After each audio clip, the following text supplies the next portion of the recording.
오늘 하나님의 말씀은 누가복음 5장 8절로 11절입니다. 누가복음 5장 8절로 11절. 제가 읽습니다.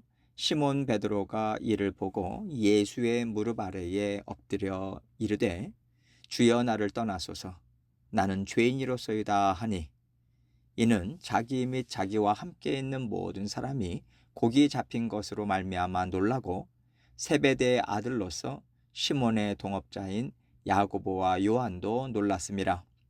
예수께서 시몬에게 이르시되 무서워하지 말라. 이제 후로는 너가 사람을 취하리라 하시니 그들이 배들을 육지에 대고 모든 것을 버려두고 예수를 따르니라. 아멘. 하나님께서 하나님의 자녀들을 만나시기 위해서 이 땅에 예수님을 보내주셨습니다. 하나님은 자녀들을 만드신 분이시기 때문에 그 자녀들에게 하나님이 없는 인생은 있을 수가 없어요. 그러나 그 자녀들의 영이 죽어 있었기 때문에 함께 하시는 하나님, 창조주 되시고 영의 부모 되신 하나님을 알아보지 못하기 때문에 하나님을 알고 함께 살아가게 하기 위해서 예수님께서는 구원의 일을 이루어 주셔야만 했던 거죠. 예수님께서는 이 목적을 가지고 이 땅에 오셔서 제자들을 부르고 계시는 겁니다. 제자들이 예수님과 함께 먹고 마시고 말씀을 나누지만 그들의 영은 아직 깨어 있지 않기 때문에 하나님의 아들이심을 알지 못해요. 하나님께서 그들과 함께 계심을 알지 못합니다. 그래서 예수님께서는 그 제자들의 영부터 깨워주는 일을 하시는 거죠. 그러나 그들의 영을 깨워주시는 일은요, 베드로나 다른 제자들의 매일의 삶과 동떨어진 일이 아니었습니다. 그들이 잘 알고 있고 전문적인 지식을 갖고 일하는 터전에서 하나님께서는 지혜와 능력을 사용하심으로써 그들에게 하나님의 일하심, 하나님의 인재하심을 깨달아 알게 하시는 일을 하셨어요. 하나님께서는 우리에게도 이와 같은 일을 날마다 보여주기를 원하십니다.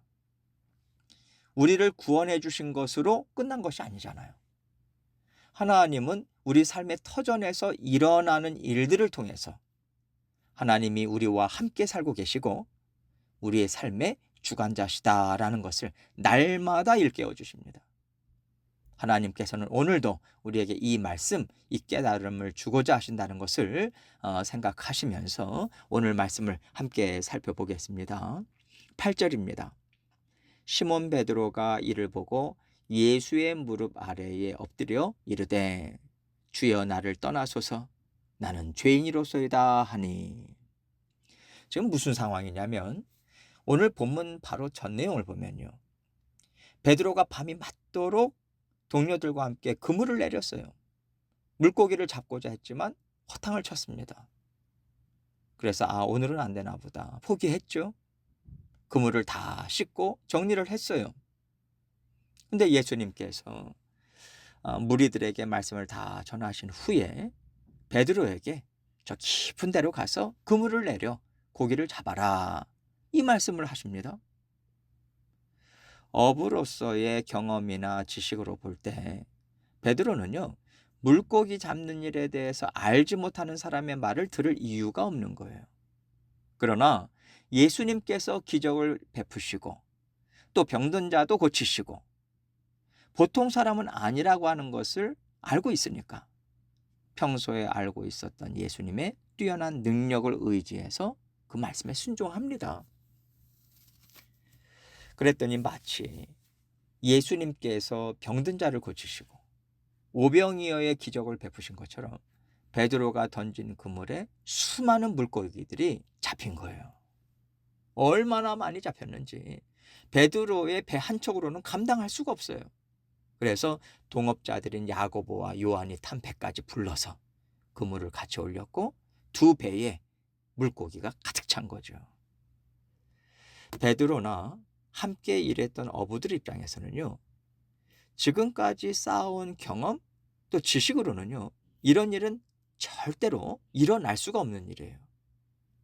이미 날이 밝은데 깊은 데서 물고기를 잡는다라고 하는 것은 있을 수가 없는 일이었거든요. 그래서 고기를 잡는 일을 잘 아는 만큼 이것은 결코 평범한 일이 아니다. 이것은 사람이 할 수 있는 일이 아니다. 이것을 확실하게 알 수 있는 겁니다. 베드로는요, 기적을 베푸시는 이분이 나에게도 기적을 베풀어 주셨다. 이 구원자 되신 분이 나에게도 구원을 베풀어 주셨다. 이렇게 연결해서 생각할 수 있게 된 거죠. 그래서 베드로는 예수님 앞에 납작 엎드립니다. 자신은 거룩하신 구원자 앞에 살아남을 수 있는 존재가 아니라고 하는 것을 깨닫는 거예요. 그래서 주여 나를 떠나소서. 나는 죄인입니다. 겸손한 고백을 올려드리는 거예요. 지금 일어나는 이런 일은요, 하나님의 임재하심이 함께할 때 순식간에 일어나는 일입니다. 하나님은 거룩하시고 우리를 살리는 영이시기 때문에 하나님과 대면하는 순간 우리가 죄인임이 깨달아지고요, 거룩하신 하나님을 대면할 수 없는 존재라는 두려움, 경이로움, 이것을 동시에 깨달을 수밖에 없는 거거든요. 지금 이것을 베드로는 경험하고 있는 겁니다. 9절로 10절입니다. 이는 자기 및 자기와 함께 있는 모든 사람이 고기 잡힌 것으로 말미암아 놀라고 세베대의 아들로서 시몬의 동업자인 야고보와 요한도 놀랐습니다. 예수께서 시몬에게 이르시되 무서워하지 말라. 이제 후로는 너가 사람을 취하리라 하시니. 하나님께서는요, 이 놀라운 순간을 힘있게 들어 사용하세요. 예수님께서는 예수님을 만나고 죄인임을 고백하고 예수님을 구주로 받아들인 것으로 끝내주지 않으셨습니다. 베드로가 구원받은 즉시로 예수님께서는 무서워하지 마. 이제 후로는 너가 사람을 취하리라. 이 말씀을 주세요. 너가 사람을 취하리라. 우리가 잘 아는 다른 표현이 있죠. 사람을 낚는 어부가 되게 하리라. 이거죠. 너의 영이 살았어. 너는 지금 하나님을 보고 있어. 이제 너는 하나님의 은혜로 하나님의 말씀을 따라서 살아가는 사람이 되었어. 그렇다면 너 혼자만 구원받고 너 혼자만 하나님을 알면서 살아야 되겠냐? 너는 이미 나를 가졌으니 다른 사람들에게도 나를 전해줘라. 이 말씀을 주시는 거예요. 즉 제자의 사명을 구원받은 즉시로 주셨다는 겁니다. 우리도 마찬가지죠. 구원받은 즉시로 제자로 부르심을 받은 것이고요, 제자로서의 사명을 동시에 받은 거예요. 특별한 제자 훈련 과정, 특별한 제자 훈련 성경 공부를 마치는 것이 없었어도 우리는 이미 하나님이 부르신 예수님의 제자인 거죠. 저는 지금요, 제자 훈련이 필요 없다 이 말씀 드리는 게 아닙니다. 제자로서 예수님의 성품을 닮아가고자 애를 쓰고 하나님을 섬기고자 하고 하나님의 심정을 가질 수 있도록 훈련받는 거 굉장히 중요해요. 제가 말씀드리고자 하는 것은 어떤 과정을 거친 소수의 사람들만이 제자가 될 수 있는 것처럼, 어떤 자격이 되고 특별한 무리인 것처럼 생각하지 말아야 한다라고 하는 차원에서 말씀을 드리는 겁니다. 우리 모두는 이미 예수님의 제자예요. 그런데 자꾸만 이것을 놓치니까 나는 평신도야. 평신도는 예배만 잘 드리면 되지. 헌금 생활, 기도 생활 하는 것으로 하나님 앞에 충성스럽게 살고 있는 것이고 성도의 삶을 그래도 잘 살고 있는 거야. 이런 생각을 하거든요. 그래서 우리는 나는 예수님의 제자다. 이 생각을 자꾸만 해야 합니다. 예수님의 제자들도요, 예수님께 부름을 받고 순종으로 따라오지만 하나님은 어떤 분이시냐? 구원을 주러 오신 예수님은 어떤 목적으로 오셨냐? 어떻게 일들을 이루어 가시냐? 이것을 지속적으로 배워가면서 예수님으로 인해서 핍박을 당하는 자리까지 제자로서 훈련을 받는 거거든요. 우리가 제자로 부름을 받았다라고 하는 생각을 가지고 이 땅에서의 삶을 살아가야 되는데 나는 뭐 제자 아니지.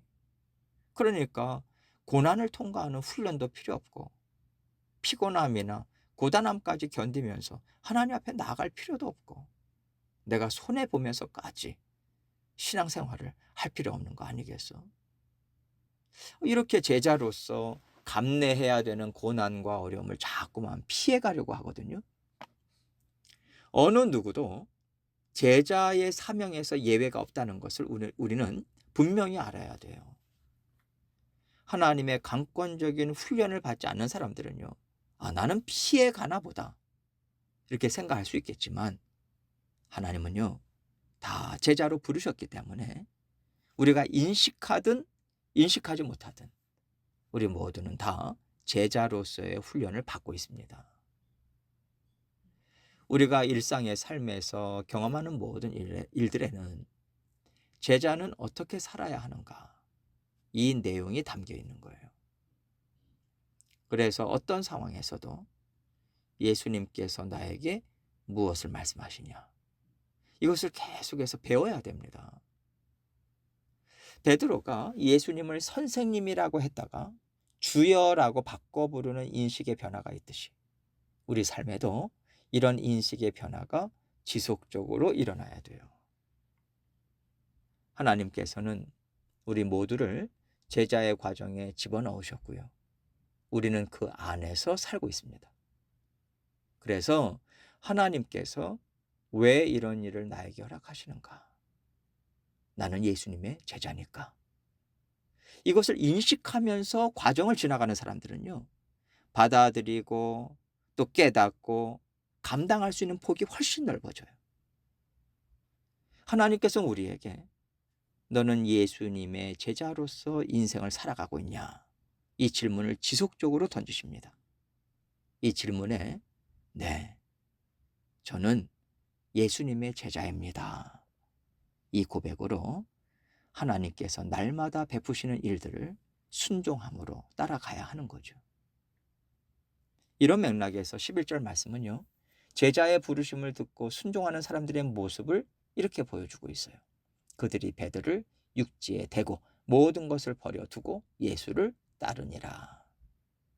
제자로 부르심을 받은 하나님의 자녀들은 어떠해야만 하는가, 이것을 말하는 건데요. 사실 어떻게 해야만 한다, 이 표현에는 우리의 의지가 너무 많이 들어가 있다고 생각합니다. 구원은요, 우리의 의지로 받는 게 아니에요. 전적인 하나님의 부르심입니다. 100% 하나님의 은혜예요. 하나님의 임재하신 가운데 하나님의 영광 앞에서 순식간에 새 생명을 얻는 것이기 때문에 구원은 전적인 하나님의 은혜고 전적인 하나님의 역사하심입니다. 그렇다면 우리가 제자의 부르심에 순종하는 것도 자연적으로 터져 나올 수밖에 없는 거예요. 이 반응을 우리는 얼마만큼 지속적으로 하나님 앞에 올려드리면서 구원 여정을 살아가는가, 이것이 훈련이고 영적 성숙의 과정입니다. 이런 면에서 모든 것을 버려두고 예수를 따른다라고 하는 것은요, 생업을 버렸다라고 하는 것에 초점이 있는 게 아닙니다. 나의 삶의 근본은 구원자이신 예수님입니다. 모든 것 다 주님께 의지하겠습니다. 이 고백이 자연스럽게 터져 나올 수밖에 없는 것이고, 우리는 이 믿음의 삶을, 이 믿음의 싸움을 지속적으로 싸우고 있는 거예요. 지금 나에게 이렇게 터져 나오는 순종의 고백과 행위가 없다면 우리는 나의 삶의 근본은 구원자 예수님입니다. 모든 것 다 주님께 의지하겠습니다. 이 고백을 놓쳐버린 삶을 살고 있다라고 하는 것을 기억하시고요. 다시 한번 사명에 반응하는 삶을 힘있게 살아가시는 저와 여러분이 되시기를 주님의 이름으로 축원합니다.